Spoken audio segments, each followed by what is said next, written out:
What is the worst thing you have found on someone else's phone? Videos of my then husband descending into madness. He had gotten a traumatic brain injury after which he took loads of videos of him going crazy. Last one, he was covered in vomit arguing with his reflection and had no idea it was him. I 100% do not suggest watching someone you love like that. Trauma. My ex-wife's found a recipe for potato salad with raisins in it. My dad died about a year and a half ago in a car accident. I went through his phone after he passed and he had taken pictures of the bay near where he grew up the morning of his accident, and he had a half-written text message to me making plans to see me for Christmas.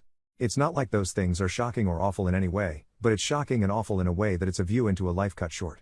It was 2 days before Christmas and he was reminiscing about his childhood and planning with his children, and it all just ended in the blink of an eye. It guts me every time I think about it. Not me, but a bartender friend of mine found a phone unlocked on the bar and couldn't locate its owner, so he punched in his own phone number and found out he was already in the contacts as Creepy J.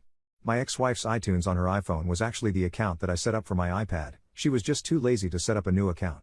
So I told her if she did that her messages would come through to my iPad. She said she didn't care, until she started cheating on me and I got the text directly to my iPad. Hanging out with a work friend after work. We would have a couple beers at this restaurant and he would scroll Tinder and I would help him decide which way to swipe. Until we saw my wife, now ex-wife. That was not a great time. I found out my wife is dying after I read messages exchanged between her and her sister. I guess she was too afraid to tell me just yet. I waited till she wanted to tell me on her own before I told her that I had seen the messages and had already known.